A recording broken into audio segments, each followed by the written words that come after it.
là, donc on est en futur accueil du nouveau centre hospitalier. Donc il y aura ici une banque d'orientation et d'information qui va distribuer vers les différents services. Et donc à partir de là, on a ce qu'on appelle la rue intérieure qui fait 130 mètres de long. En dessous de nous, il y a un rez-de-jardin où on n'ira pas aujourd'hui, mais qui regroupe principalement les services techniques, donc pharmacie, labo, cuisine centrale, stérilisation.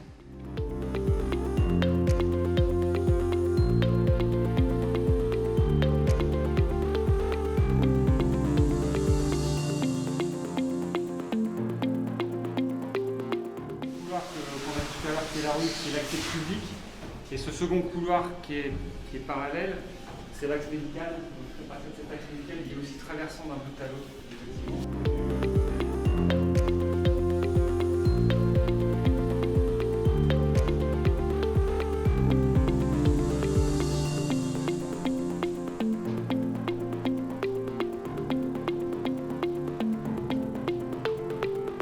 Service de radiologie.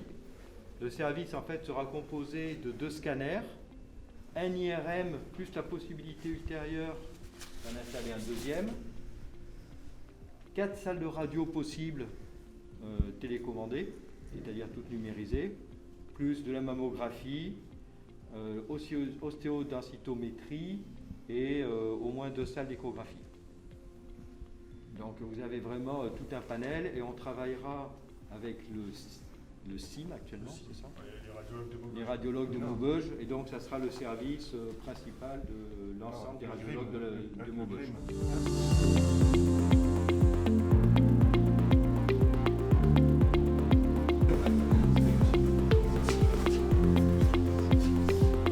Là, à partir de la porte qu'on a franchie, on arrive dans le service des urgences. Donc ici, on a la salle de déchocage. Donc, on passera également dans les blocs, la réa, dans les services un peu techniques. Mais là, vous pouvez voir les premiers équipements techniques qui sont posés. Avec ici la salle de soins.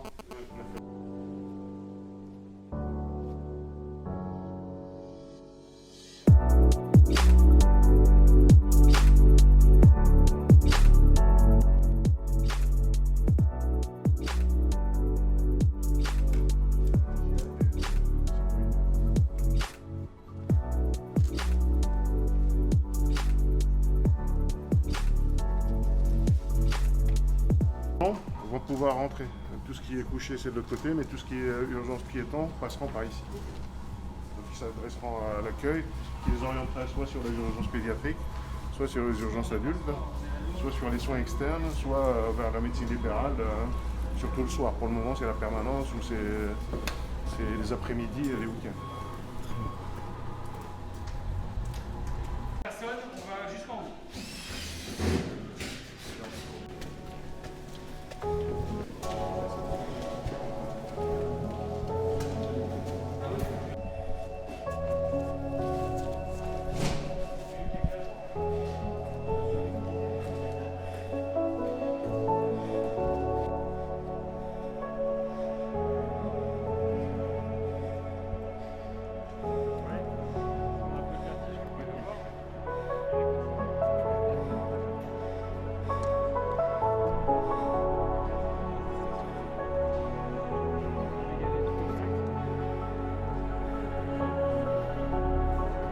C'était un souhait de votre part, cet transport ici? Quelque part, c'est une nécessité, hein. Les transferts urgents et tout ça qui peuvent se faire en 15-20 minutes, un problème d'hémorragie chez la femme enceinte ou qui a accouché, des gros polytros. Vous imaginez, pour aller jusqu'à Lille, c'est 1 heure. Après, on avait fait une procédure où il fallait aller jusqu'à la Salmagne pour y aller, donc c'est 20 minutes, le temps qu'ils arrivent. Alors que là, c'est... ou au stade, il fallait avoir les autorisations, il fallait qu'il y ait quelqu'un qui se déplace, alors que là, ils sont accessibles 24/24. On n'a pas à demander à qui que ce soit des urgences ou de l'ARIA, ils montent directement d'un ascenseur, comme dans les séries, hein, vous avez déjà vu. Et voilà, l'hélico est accessible et c'est plus simple. Donc il y aura un hélico tout le temps ici Non, c'est l'hélico c'est un hélico qui est régional, c'est l'hélico du SAMU 59, il s'appelle Héli 59, donc qui est basé du côté de Jeanne de Flandre, c'est lui qui gère tout le territoire. Après, il peut être... d'autres hélicos peuvent se poser. Hein. Il y a l'hélico de Damien, il y a celui de la sécurité civile qui se trouve du côté du Touquet. Donc ce qui fait tous les hélicos qui doivent passer par l'hélico de Saint-Quentin aussi. Parce que des fois, il y a des transferts d'ici qu'on fait sur Saint-Quentin. Voilà, ça facilitera plein de choses. Surtout que les routes sont difficiles, surtout pendant la période d'hiver. Voilà. Ce qui est bien, c'est la vue. Oui, ça nous changera par rapport à l'hôpital. On est en pleine verdure par l'hélico. Parce que le temps que l'hélico se chauffe, décolle et tout ça, vous avez plus le temps de le faire sur la route. Ça prend 50 minutes quand il y a les gyros qui tournent. Qui doivent se terminer en juin, où le chantier sera totalement fini. Et on aura une réception fin juillet, prévue fin juillet. Et l'emménagement des bâtiments, après la préparation, après qu'on ait mis tous les gros matériels, radiologie, stérilisation, laboratoire, qu'on les ait testés, on pourra déménager l'ensemble du site en octobre. Donc il est prévu que fin octobre, le site soit entièrement opérationnel avec des patients et avec toutes les activités présentes sur le site. Malgré la situation, voilà, vous arrivez à maintenir cette cadence sur le chantier, ça ralentit pas. Oui, il y a eu un petit moment avec le Covid, il y a eu quelques semaines qui ont été difficiles et après les entreprises ont réagi et ont même rattrapé un peu de retard. Ouais. Et voilà, c'est à la fin quasiment de 3 ans de travaux, c'est un gros chantier pour vous?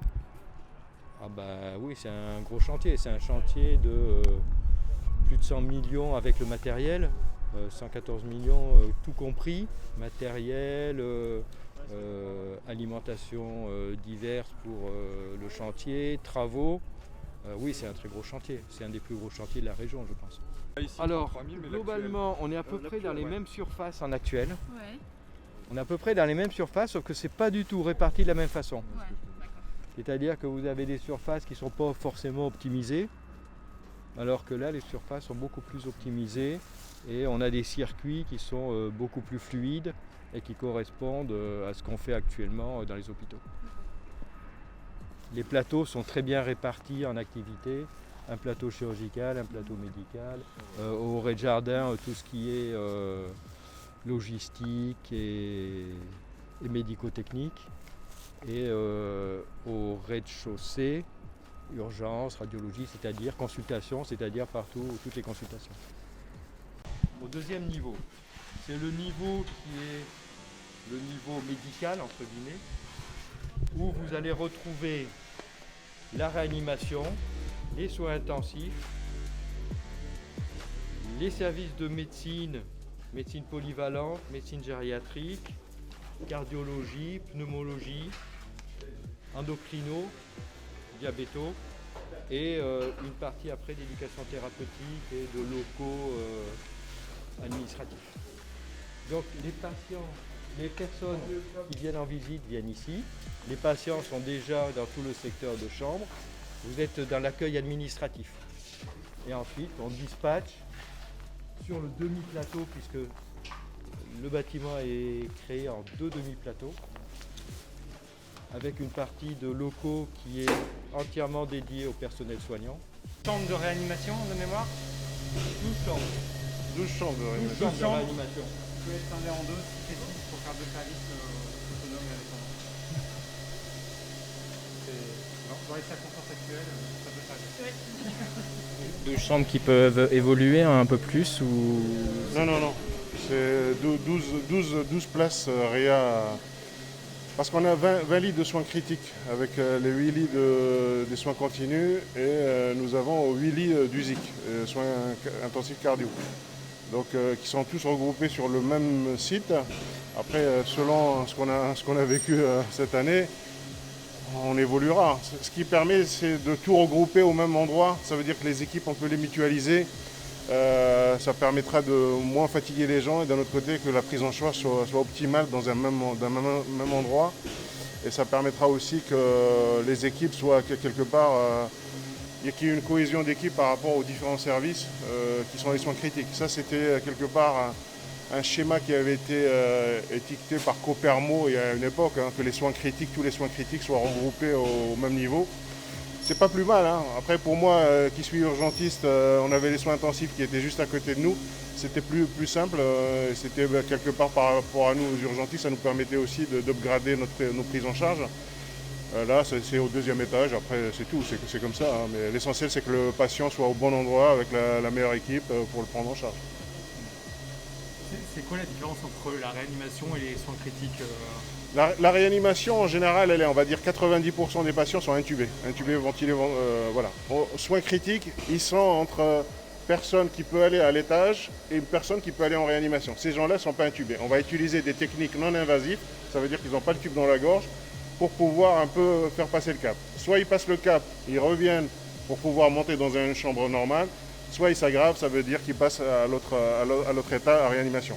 Après, vice-versa, en réanimation, quand les patients sortent, après 2 semaines de réanimation, ils sont tellement fatigués que même si on les extube, ils ont besoin encore d'une prise en charge. Donc les soins critiques, ça permet d'avoir une porte avant d'aller dans un lit MCO ou sortir ou aller dans un SSR. Donc quelque part, le fait, ça va permettre de fluidifier les patients au même endroit. Alors que là, la réanimation est au 3e étage, les soins critiques sont au rez-de-chaussée, ce qui fait les mouvements, c'est un peu difficile.